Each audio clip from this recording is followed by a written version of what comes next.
బహుశా చంద్రబాబు బ్యాచ్కి మైండ్ మొత్తం దుబ్బిపోయింది. ఎందుకంటే జగన్మోహన్ రెడ్డి గారు కట్టిన 7 మెడికల్ కాలేజీని చూసి వాళ్ళకు మైండ్ దుబ్బి ప్రజలలో ఆల్రెడీ విలన్లుగా చిత్రీకరించబడి ఇక దాని నుంచి ఎట్లా మనం మేల్కొనాలి, జగన్మోహన్ రెడ్డి గారికి అద్భుతమైన క్రెడిట్ వచ్చింది. ఎందుకంటే స్వతంత్ర భారతదేశ చరిత్రలో 1923 నుంచి 2019 వరకు కట్టిన గవర్నమెంట్ మెడికల్ కాలేజెస్ కేవలం 12. కానీ జగన్మోహన్ రెడ్డి గారు సీఎం అయిన తర్వాత వితిన్ స్పాన్ ఆఫ్ 5 ఇయర్స్లో అందులో 2 ఇయర్స్ కరోనాకు పోయినా కూడా రిమైనింగ్ 3 ఇయర్స్లో 17 మెడికల్ కాలేజీలు తీసుకొచ్చి 7 మెడికల్ కాలేజీలు కంప్లీట్ చేసి అందులో 5 మెడికల్ కాలేజీలలో క్లాసెస్ రన్ అయ్యి ఆల్రెడీ 3rd ఇయర్ బ్యాచ్ నడుస్తుంది.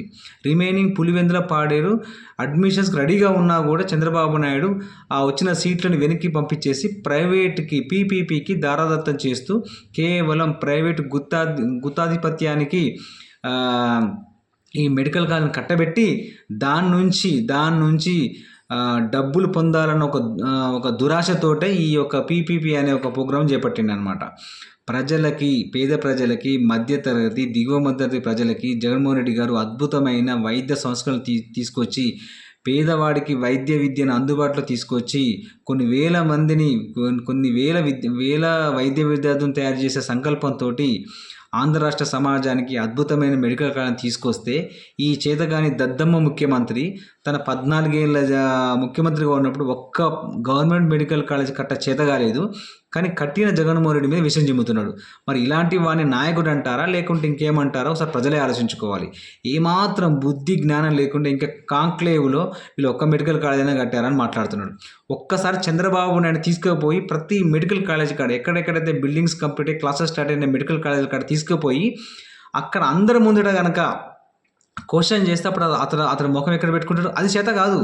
ఎందుకంటే చంద్రబాబు కేవలం ఎల్లో మీడియా ముసుగులో అబద్ధాలను ప్రచారం చేస్తూ ప్రజల మెదల్లోకి ఎంతసేపు విషం జిమ్మి దాని ద్వారా లబ్ధి పొందాలనే ఒక దురాశ తప్పిస్తే ఆంధ్ర రాష్ట్ర సమాజానికి ఒక మంచి పని చేయాలనే ఈ ఆలోచన ఏమాత్రం కూడా లేని ఈ పెద్ద మనిషి అసలు ముఖ్యమంత్రికి అర్హుడా కాదా ఒకసారి ప్రజలే ఆలోచించుకోవాలి.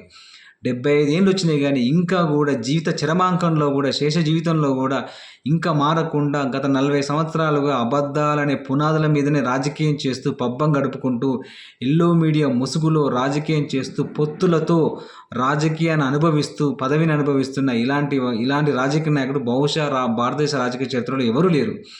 ప్రతి ఒక్క నాయకుడికి ఎంతో కొంత క్రెడిబిలిటీ ఉంటుంది. కానీ ఏమాత్రం క్రెడిబిలిటీ లేకుండా అబద్ధాల పునాదుల మీద రాజకీయం చేస్తున్న ఒక నీచ మనస్తత్వం గల నాయకుడు చంద్రబాబు. సో ఇప్పటికైనా ప్రజలు ఆలోచించుకోవాలి.